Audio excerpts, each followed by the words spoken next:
painted by an artist's hand. The air carried a strange metallic tang, sharp enough to make newcomers cough when they first stepped out of their ships. This was Zentrix 7, one of the most remote colonies humanity had ever established. It wasn't much, a scattering of domed buildings surrounded by endless fields of alien vegetation, but it was home for thousands of people who had fled Earth centuries ago. They called themselves survivors, though some days it felt more like they were just waiting for the next disaster. Daniel Carter tightened his grip on the wrench in his hand as he leaned over the exposed engine of a mining drone. His coveralls were smeared with grease, and sweat dripped down his forehead despite the cooling systems built into the suit. He wiped at his face with the back of his glove, leaving a dark streak across his cheek. The drone had been malfunctioning for days now, and if he didn't fix it soon, the colony would lose another source of vital resources. "Still working on that thing?"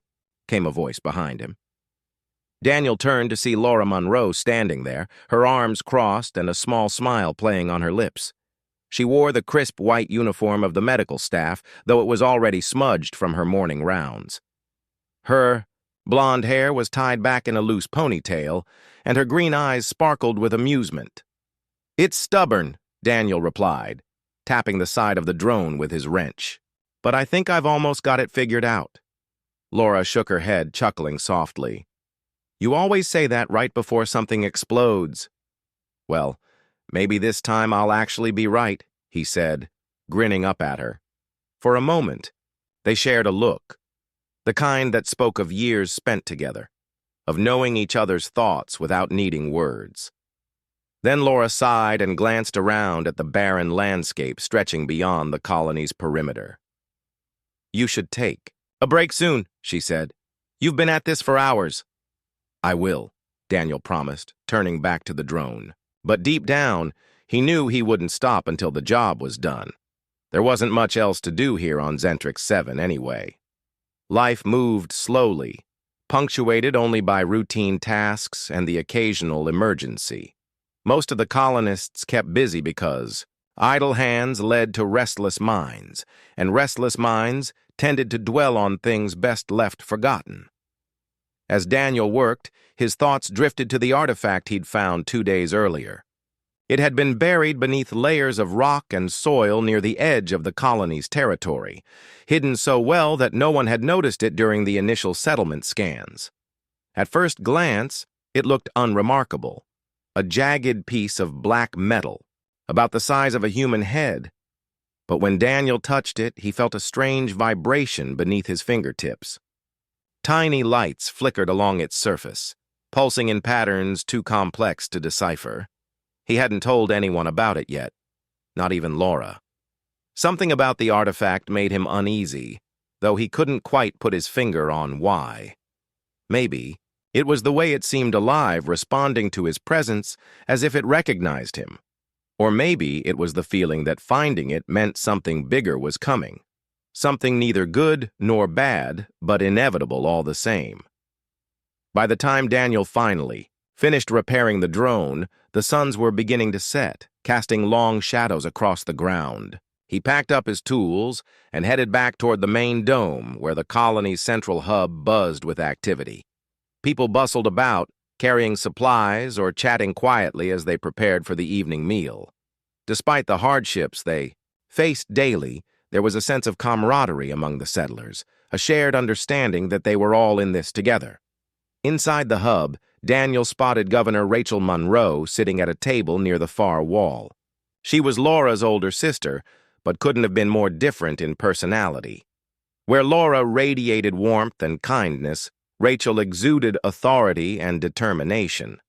Her dark hair was pulled into a tight bun, and her sharp features were framed by the glow of a holoscreen displaying colony reports.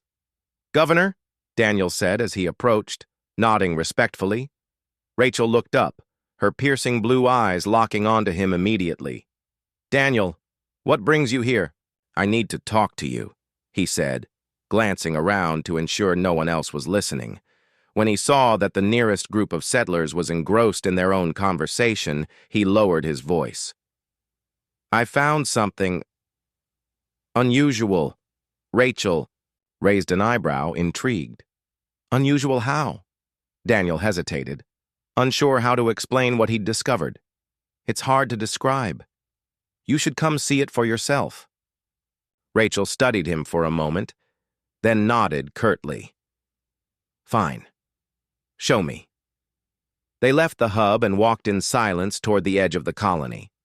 As they neared the site where Daniel had unearthed the artifact, he noticed several settlers gathered nearby, murmuring nervously. One of them pointed upward, and Daniel followed their gaze to see a cluster of bright dots moving across the sky. "What are those?" Rachel asked sharply. "Ships," Daniel replied, his stomach sinking. "Imperial ships. The Galactic Empire had known about humanity's existence for decades, but they'd largely ignored the colonists on Zentrix 7 until now. The sight of their warships descending sent a wave of panic through the settlement. People scrambled to gather belongings, children cried, and alarms blared throughout the compound. "We don't have much time," Rachel said grimly. "If they're here for the artifact?" "They can't have it," Daniel interrupted, his voice firm. "Whatever it is, it belongs to us." Rachel gave him a sharp look. "We don't even know what it does. For all we know, it could be dangerous." "That's why we need to figure it out ourselves," Daniel insisted. "Not them." Rachel hesitated, torn between practicality and pride. Finally, she nodded. "All right, take it with you when we evacuate. But we're not risking lives for it." As the settlers prepared to flee, Daniel retrieved the artifact from its hiding place and carefully wrapped it in protective material. Its surface still pulsed faintly, as if aware of the chaos unfolding around it. He tucked it into a satchel and joined Laura, who was helping organize the evacuation. "What's going on?" she asked, her tone urgent. "There's no time to explain," Daniel said, gripping her arm. "Just trust me, we need to get out of here." Laura searched his face, then nodded. Together, they hurried toward the last remaining transport ship, dodging falling debris and panicked crowds. Behind them, the Imperial fleet loomed closer, their massive vessels blotting out the stars. As they boarded the ship, Daniel couldn't shake the feeling that the artifact in his bag held the key to humanity's survival or its destruction. Either way, he knew one thing for certain: their fight was far from over.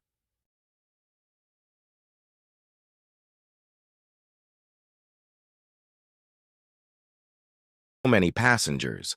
Inside, the air was thick with tension and fear. Families clung to each other, their faces pale and drawn. Children cried softly, unsure why everyone around them seemed so scared. The hum of the ship's systems provided a faint backdrop to the chaos, but no one felt safe. Not yet. Daniel Carter sat near the back of the cabin, his satchel clutched tightly in his lap. Every few seconds, he glanced down at it as if to reassure himself that the artifact was still there. It pulsed faintly beneath the layers of protective material, a constant reminder of the mystery it held and the danger it might bring. Laura Monroe sat beside him, her hand resting gently on his arm. She hadn't asked about the artifact again, but her eyes kept darting toward the satchel, curiosity warring with worry. "What are we going to do now?" she whispered after a long silence. Daniel shook his head. "I don't know, but we can't. Let them take it." Laura frowned. "Them? You mean the Empire?" "Who else?" Daniel replied bitterly. He thought about the ships descending on Zentrix 7, their cold, metallic forms blotting out the sky.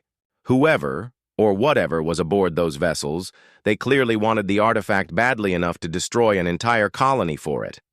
That alone made Daniel certain it was too important to fall into enemy hands. Before Laura could respond, the ship shuddered violently, throwing everyone off balance.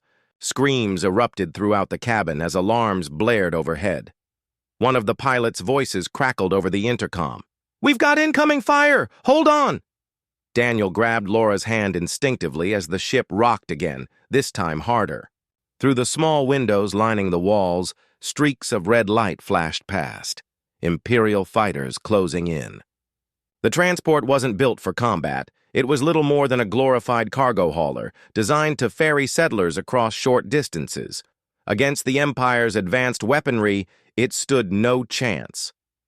"We need to get to the rebel base," someone shouted from the front of the cabin. It was Ethan Cole, a former soldier who had joined the evacuation effort. His rugged features were tense, but his voice carried authority. "If we can make it there, we'll have a fighting chance. And if we don't?"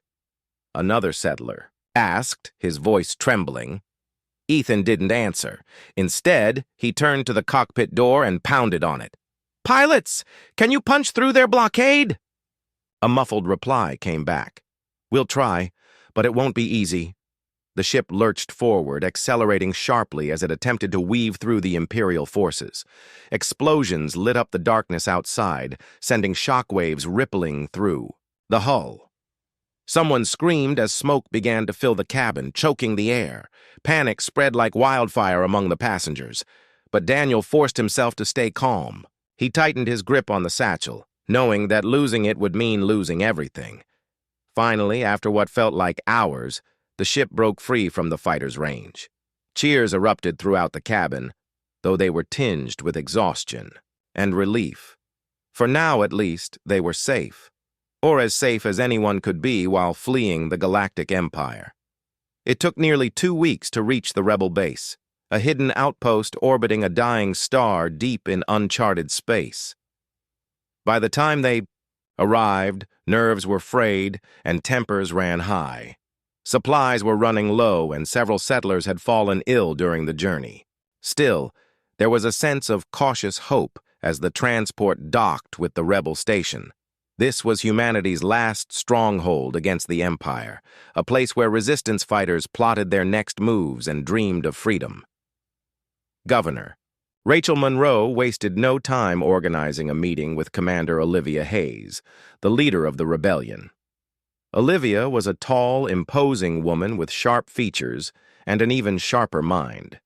Her piercing gaze swept over the newcomers as they filed into the briefing room, taking note of their weary expressions and tattered clothing. When her eyes landed on Daniel and the satchel he carried, she raised an eyebrow. "You brought something with you," she said, her tone neutral but probing. Daniel hesitated, then nodded. "Yes, something we found on Zentrix 7. I think it's important." Olivia gestured for him to place the artifact on the table. As Daniel unwrapped it, murmurs rippled through the room. The black metal surface gleamed dully in the harsh fluorescent. Lights, its pulsing lights drawing everyone's attention. Even Olivia leaned forward slightly, intrigued. "What is it?" she asked, her voice quieter now. "We're not sure," Daniel admitted, "but it seems alive, like it responds to touch." Olivia reached out cautiously, brushing her fingertips against the artifact. A faint vibration ran through her hand, and she pulled back quickly, her expression unreadable. "Interesting. Do we know anything else?" "That's why we're here," Rachel interjected. "We need help figuring it out. If it's valuable enough for the Empire to attack us over, it has to mean something." Olivia nodded slowly. "Agreed. We'll assemble a team to study it. In the meantime, you should rest. You've been through a lot." As the meeting broke up, Daniel felt a mix of relief and unease. On one hand, they were finally somewhere safe, at least for now. On the other, the artifact remained a mystery, its purpose unclear. What did it do? Why had the Empire come after it? And most importantly, could it really be the key to turning the tide against their oppressors? Over the next few days, a small group gathered to examine the artifact. Among them were Mia Alvarez, a linguist with a knack for deciphering ancient scripts, and Nathan Brooks, a pilot whose quick thinking had saved the transport from the Imperial fighters. Both were skeptical at first, but as they worked, their skepticism gave way to fascination. Mia spent hours poring over the artifact's surface, tracing the intricate patterns carved into its metal. At first glance, they appeared random, but upon closer inspection, she noticed repeating sequences, symbols that hinted at some kind of language. "It's like nothing I've ever seen before," she muttered, scribbling notes onto a hollow pad. "But it feels deliberate, like it's trying to communicate." Nathan, meanwhile, focused on the artifact's mechanical properties. Using specialized tools, he probed its internal structure, searching for power sources or hidden compartments. "There's definitely energy flowing through this thing," he said, frowning at his readings. "But it's not coming from any known source. It's almost organic." Daniel watched them work, torn between awe and frustration. Every new discovery only raised more questions. What was the artifact's purpose? Who or what had created it? And why had it been buried on Zentrix 7 of all places? One evening, as the team took a break, Mia called everyone over. Her face was flushed with excitement, her eyes shining. "I think I've cracked part of it," she announced, holding up her hollow pad. "These symbols, they're warnings. They talk about a weapon, an ancient weapon capable of destroying entire civilizations." A stunned silence fell over the group. Finally, Nathan spoke. "You're saying this thing leads to some kind of superweapon?" Mia nodded. "That's exactly what I'm saying, but it also warns about using it. There's a line here. It says something like, 'Power corrupts, and corruption consumes.' Whoever made this knew the risks." Daniel felt a chill run down his spine. A weapon powerful enough to wipe out entire worlds sounded like both a blessing and a curse. Could humanity wield such power responsibly? Or would it only lead to more destruction? Before anyone could answer, alarms blared throughout the station. Red lights flashed, casting eerie shadows across the walls. Over the intercom, a panicked voice shouted, "Incoming! The Empire's found us!"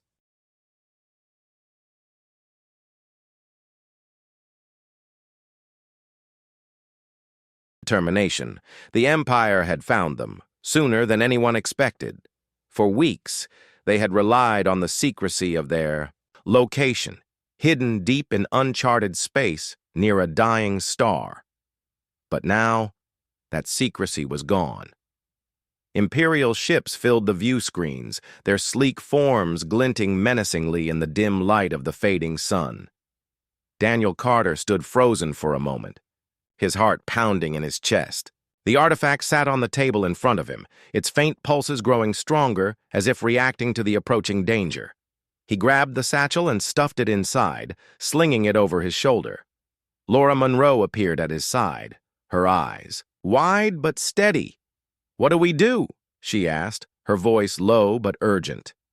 "We stick to the plan," Daniel replied, though he wasn't sure what the plan even was anymore. "We can't let them take this thing." Mia Alvarez and Nathan Brooks exchanged a glance. Both looked torn between staying to defend the base and fleeing with the artifact. Finally, Mia spoke up. "If what I've deciphered is true, this weapon could change everything. We can't risk losing it." Nathan nodded grimly. "Then we move. Now." Commander Olivia Hayes's voice crackled over the intercom, cutting through the noise. "All personnel, prepare for evacuation. Repeat, prepare for evacuation. This station is compromised." The team didn't need to be told twice. They grabbed what little supplies they could carry and hurried toward the hangar bay, where a small fleet of rebel ships waited. Along the way, they passed settlers and fighters rushing to board escape pods or man defensive positions. Some shouted orders, others cried out in panic. The sound of explosions echoed through the corridors as Imperial forces began their assault. When they reached the hangar, Ethan Cole was already there, checking the systems of a battered but functional transport ship. His face was grim, his jaw clenched tight. "Get aboard," he barked as soon as he saw them. "We're leaving now." Daniel hesitated, looking around at the chaos unfolding around them.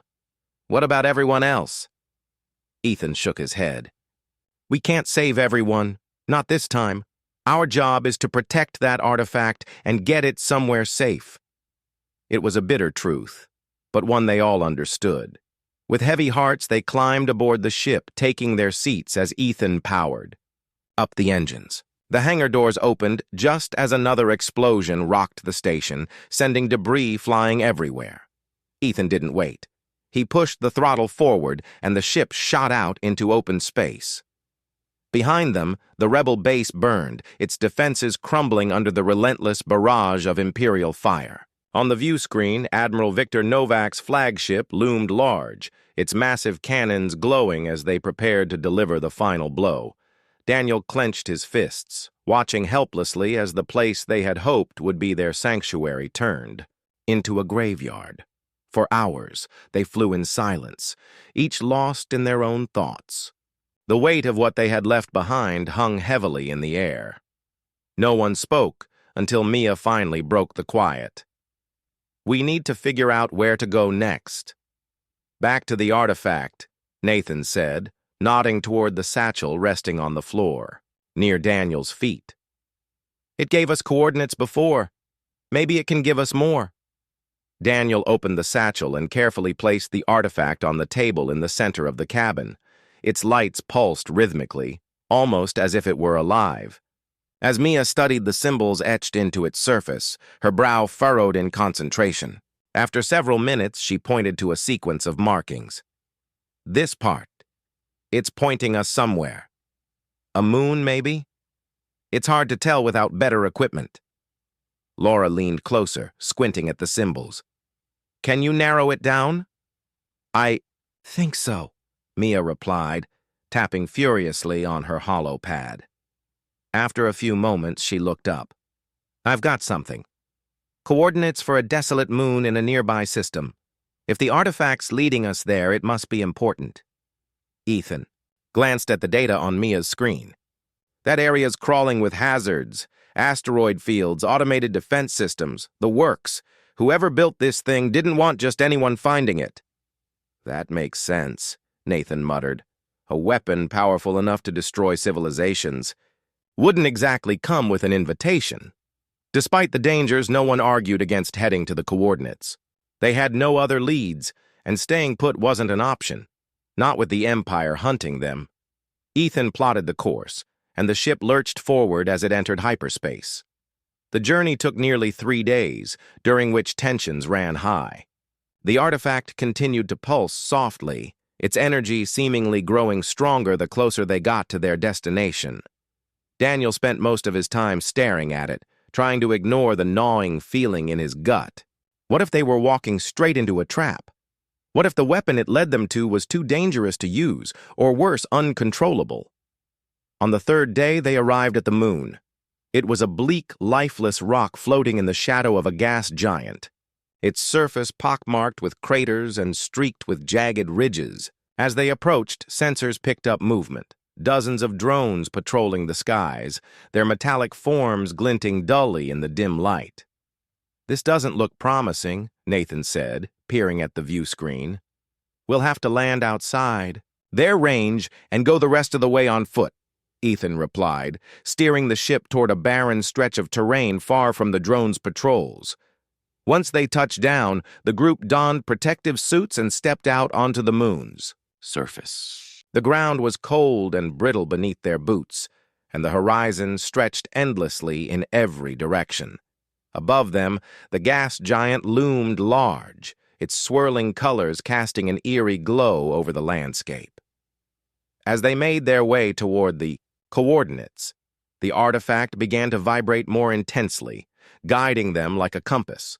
The closer they got, the more uneasy they felt. Something was waiting for them, something ancient and powerful. Finally, they reached the entrance to a massive structure buried beneath the surface. Its metal doors were covered in the same symbols as the artifact, glowing faintly in response to its presence. When Daniel held the artifact up to the doors, they slid open with a low hum, revealing a dark passageway beyond. "Here goes nothing," Ethan muttered, stepping inside. The interior was vast and labyrinthine, filled with strange machinery and glowing panels. At the center of it all stood a pedestal, upon which rested another object, a larger version of the artifact they had brought with them. As Daniel approached, the two artifacts synchronized, their lights flashing in unison. Suddenly, the room came alive.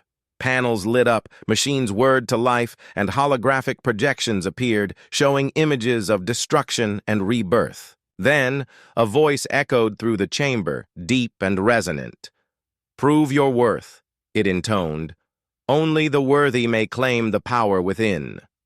Before anyone could react, the floor shifted, separating the group into individual platforms that rose into the air. Each platform was surrounded by walls of energy, isolating them from one another.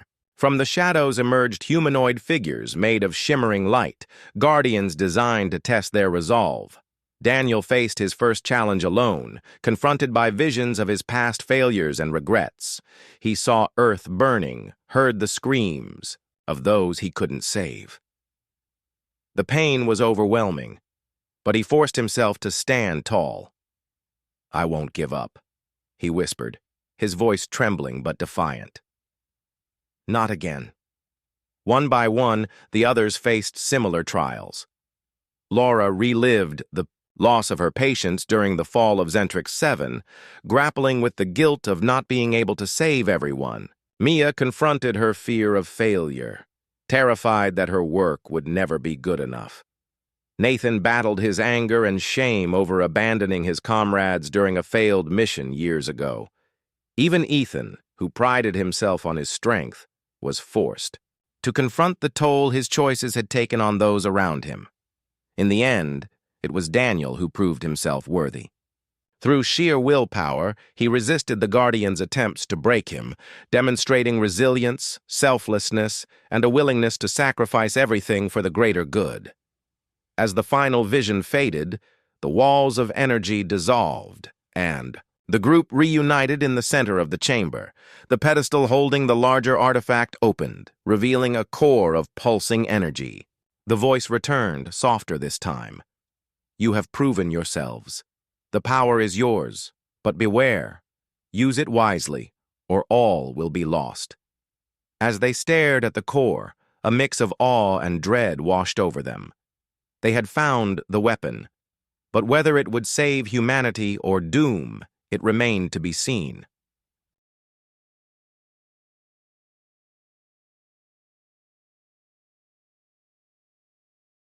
It glowed with an otherworldly light, shifting colors from deep blue to fiery red, as if alive.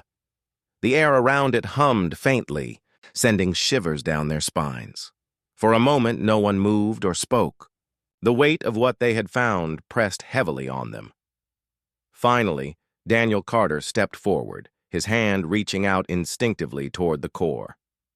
"This is it," he said quietly. "This is the weapon."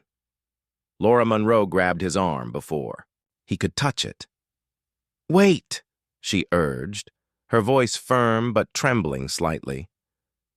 "We don't know what will happen if you do." Daniel hesitated, pulling his hand back. She was right. They had no idea how the core worked or what kind of power it truly held. All they knew was that it had been created by an ancient civilization capable of destroying entire worlds. That alone made him uneasy. Could humanity handle such a thing without repeating history? Mia Alvarez approached cautiously, her holopad already scanning the core for any clues. Numbers and symbols scrolled across the screen faster than she could read them, but one thing was clear. The energy. Readings were off the charts. "It's stable now," she said after a moment. "But activating it might destabilize the moon, or worse." "Worse?" Ethan Cole asked, raising an eyebrow. "How much worse can it get?" Mia glanced at him, her expression grim. "If we activate this thing improperly, it could create a chain reaction. The gas giant above us might collapse into a black hole, sucking everything in its orbit, including us, into oblivion." A tense silence followed. No one wanted to say it, but they all knew the truth. The weapon wasn't just dangerous. It was catastrophic. Yet despite the risks, none of them suggested leaving it behind. They had come too far to turn back now. "We need to take it with us," Nathan Brooks said finally, breaking the silence. His voice was steady, though his hands clenched into fists at his sides.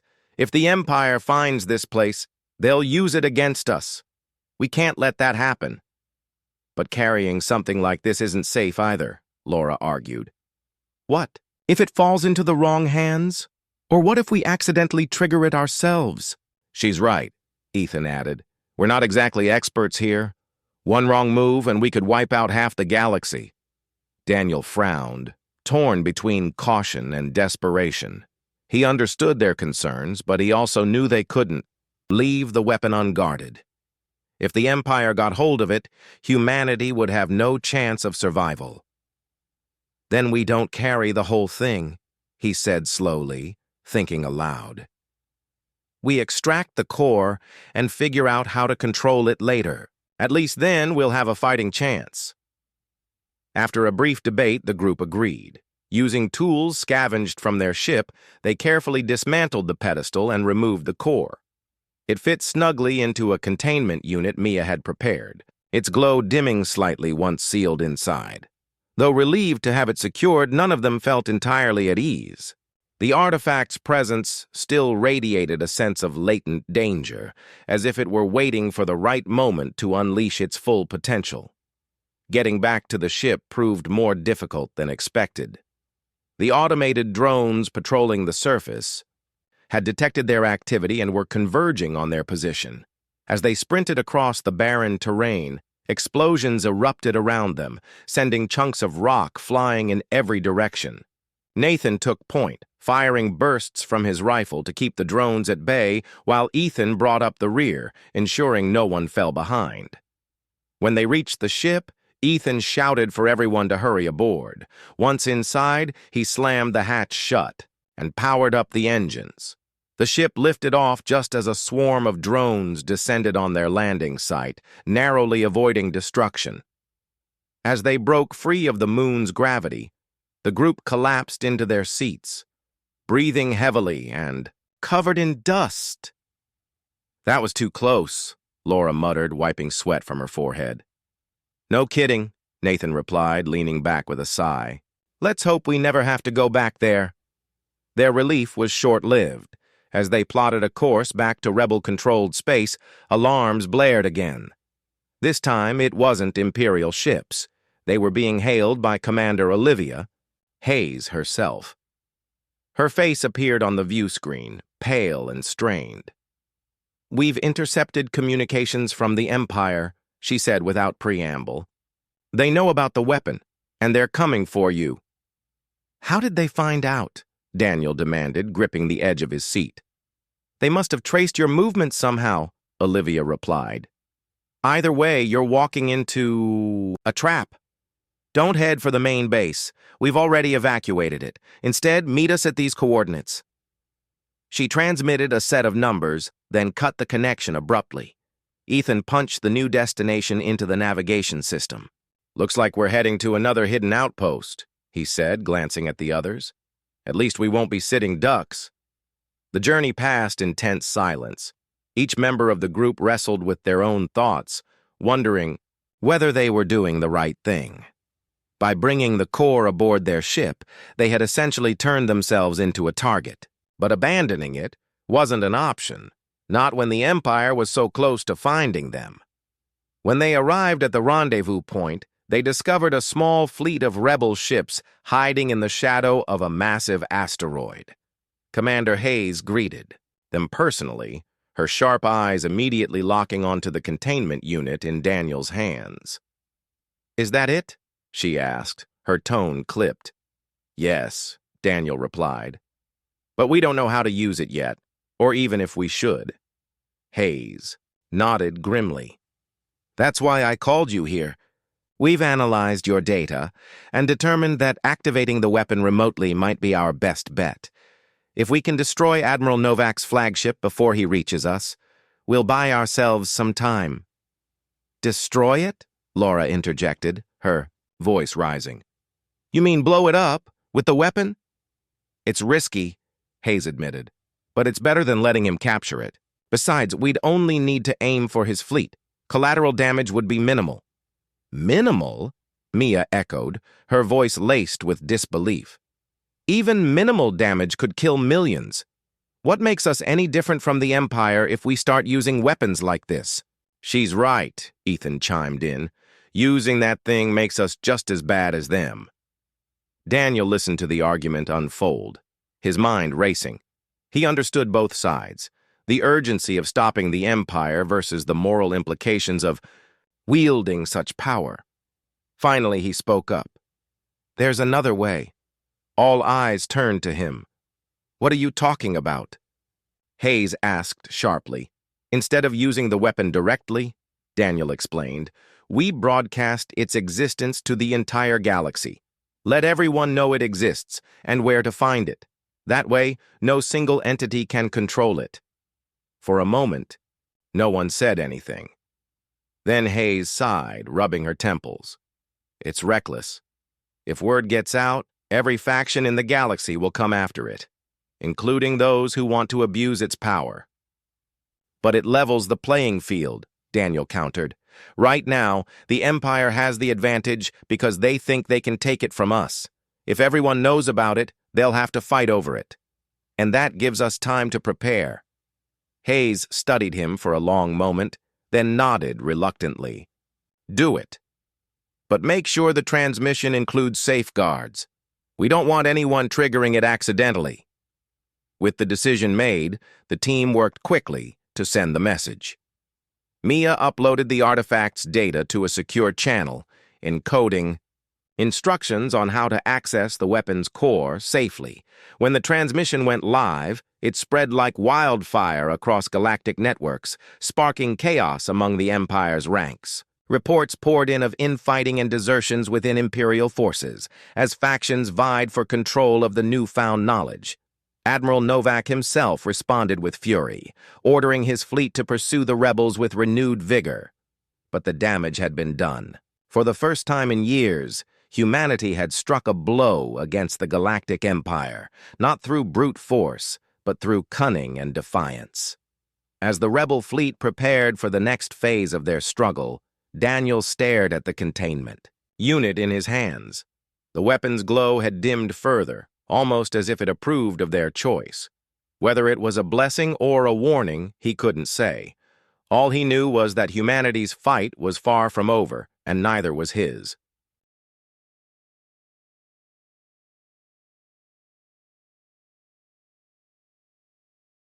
Aboard each vessel was palpable, a mix of fear and determination hanging in the air like a storm waiting to break.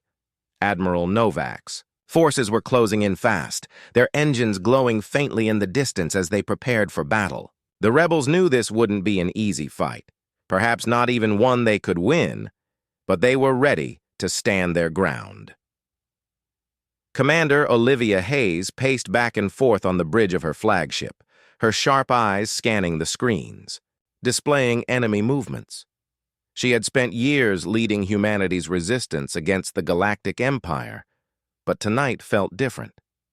Tonight, they weren't just fighting to survive. They were fighting to prove something.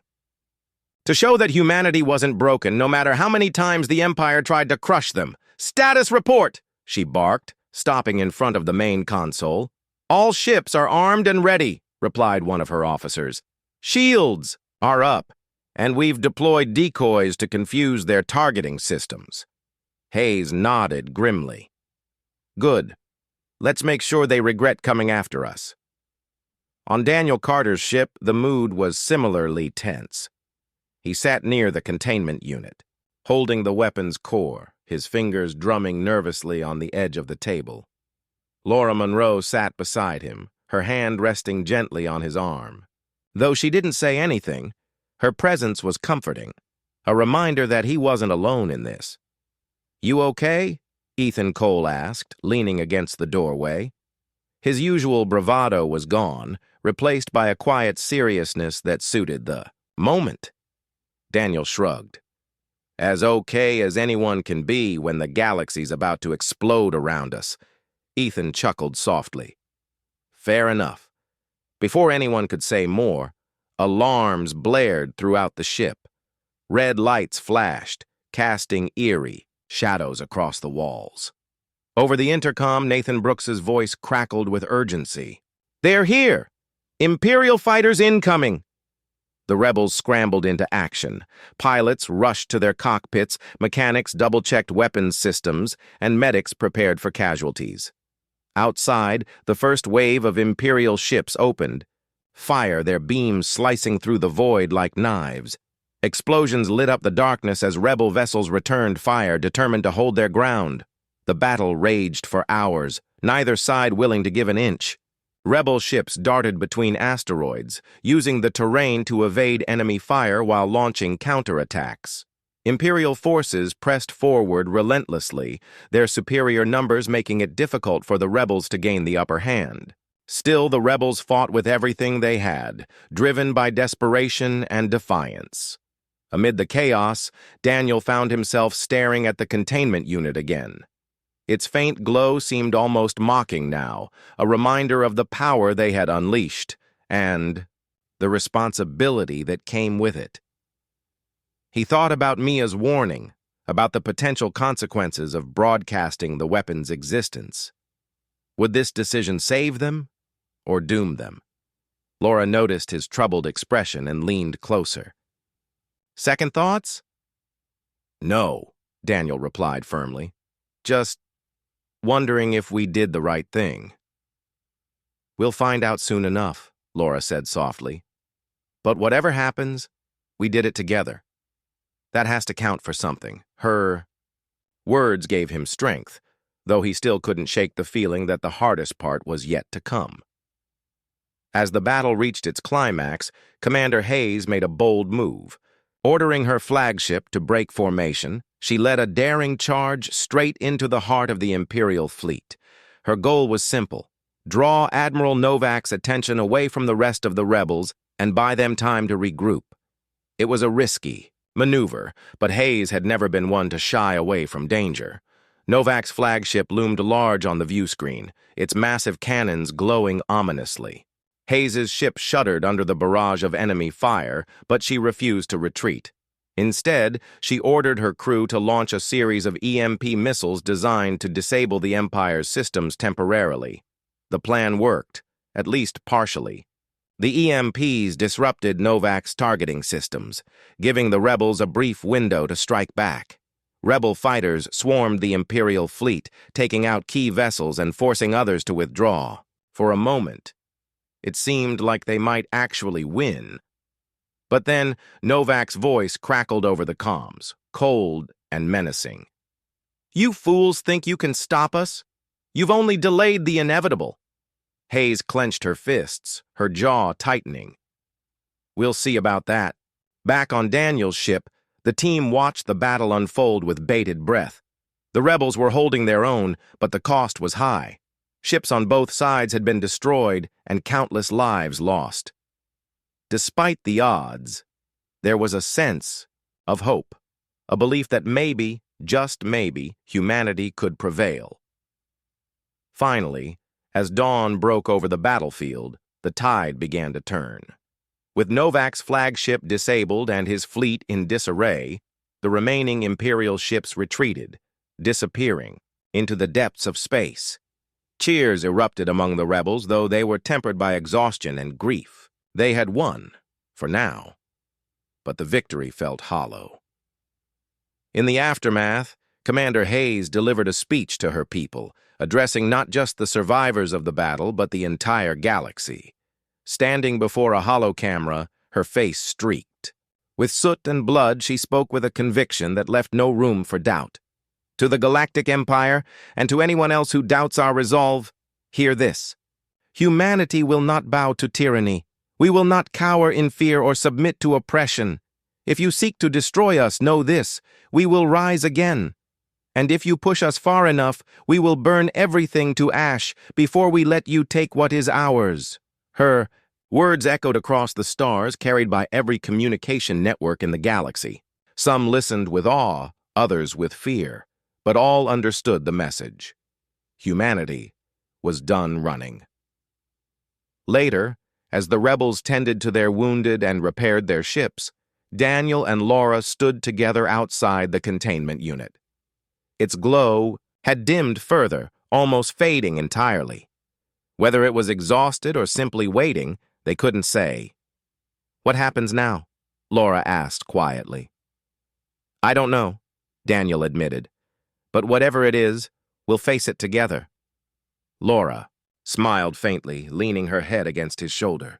Around them, the rebels worked tirelessly, their spirits buoyed by the knowledge that they had struck a blow against the Empire. The road ahead would be long and uncertain, but for the first time in years, they dared to hope. Far beyond the battlefield, Admiral Novak plotted his next move, unaware that humanity's greatest weapon wasn't the artifact. It was their unyielding determination to survive. And as long as that spirit remained, the fight would never truly end.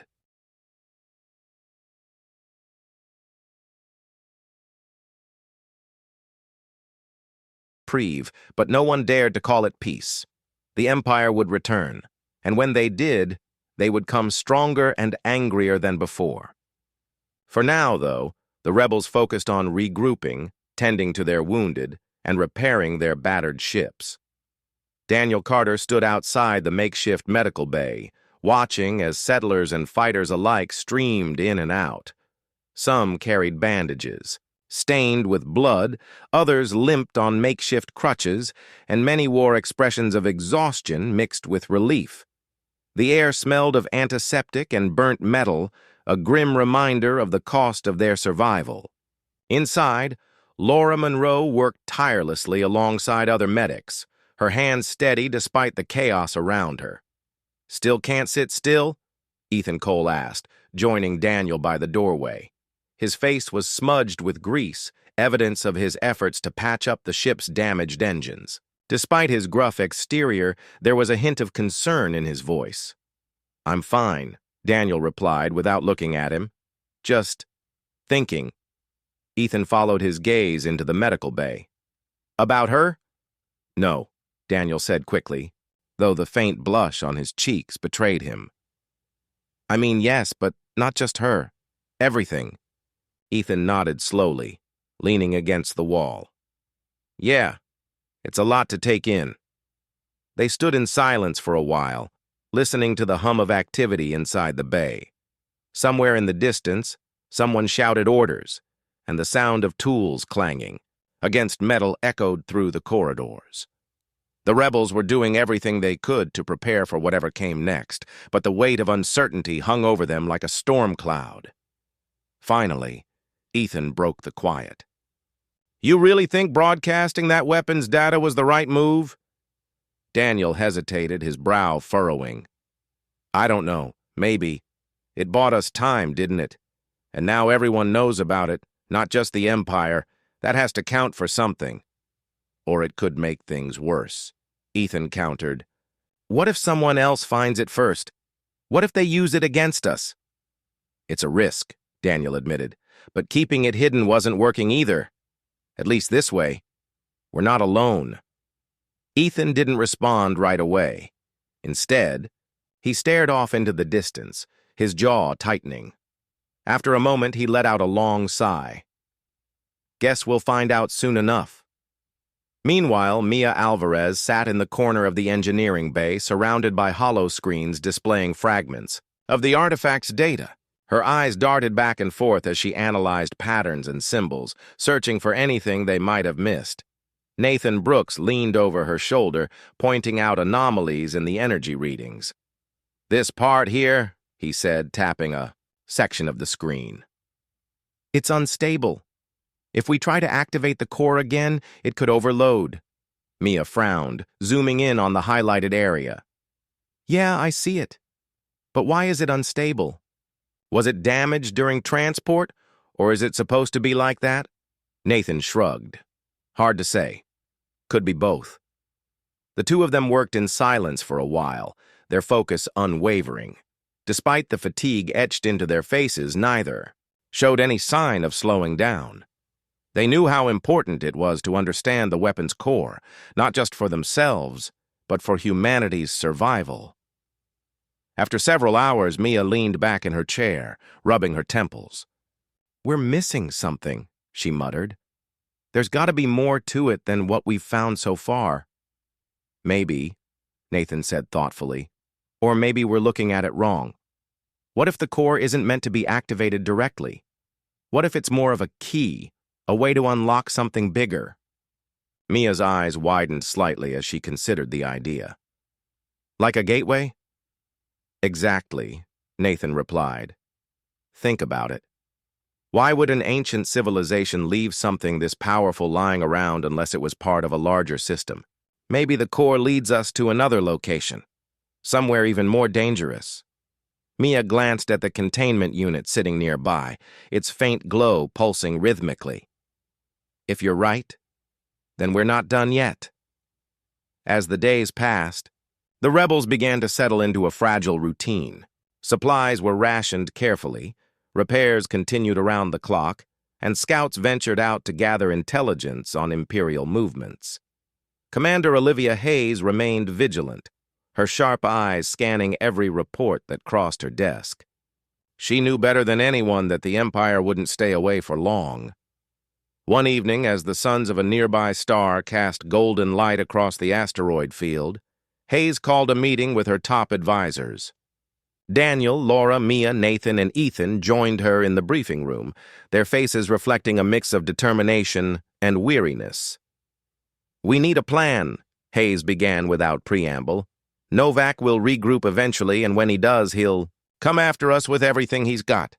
We can't afford to wait around." "What do you suggest?" Ethan asked, crossing his arms. Hayes tapped a button on the table, bringing up a holographic map of the surrounding systems. A cluster of planets near the edge of the galaxy blinked red. "This region," she said, pointing to the blinking area. "It's uncharted territory, heavily shielded by natural barriers. If we relocate there, we might stand a chance of staying hidden until we're ready to strike back." "And what about the core?" Daniel asked, glancing at the containment unit sitting in the corner of the room. "Do we bring it with us?" "Yes," Hayes replied firmly. "But we also need to figure out what it does, and fast. If Nathan and Mia are right, it could lead us to something even bigger. Something we might need to fight the Empire." Mia nodded, pulling up her notes on a holo screen. "We've been analyzing the data nonstop. There are patterns suggesting the core is linked to a network of similar artifacts spread across the galaxy. If we can locate them, we might be able to piece together the full picture." Hayes raised an eyebrow. "And if we can't?" "Then we improvise," Daniel said firmly. "We've made it this far without knowing everything. We'll keep going." The group spent the rest of the evening discussing logistics, mapping out routes, and assigning tasks. By the time the meeting ended, everyone felt a renewed sense of purpose. The road ahead was uncertain, but they had a direction, and that was enough for now. Preparations for the relocation took nearly a week. Ships were loaded with supplies, injured settlers were transferred to safer vessels, and defensive measures were put in place to protect the fleet during the journey. As they prepared to leave, Daniel stood on the observation deck of his ship, staring out at the stars. Laura joined him a few minutes later, handing him a cup of steaming tea. "Here," she said softly. "You look like you could use it." Daniel accepted the cup with a grateful smile. "Thanks." They stood side by side in comfortable silence, watching as the rebel fleet powered up its engines. The sight was both awe-inspiring and sobering. A ragtag group of survivors clinging to hope in the face of overwhelming odds. "You really believe we can do this, don't you?" Laura asked after a while. Daniel took a sip of his tea, letting the warmth spread through him. "I have to. If I don't, who will?" Laura smiled faintly, leaning her head against his shoulder. "Then I guess we'd better get to work." As the fleet slipped into hyperspace, leaving behind the wreckage of the battle, Daniel couldn't shake the feeling that they were being watched. Somewhere out there, beyond the stars, forces far greater than the Empire awaited them. Forces tied to the artifact and to humanity's fate. Whatever lay ahead, one thing was certain: the fight was far from over.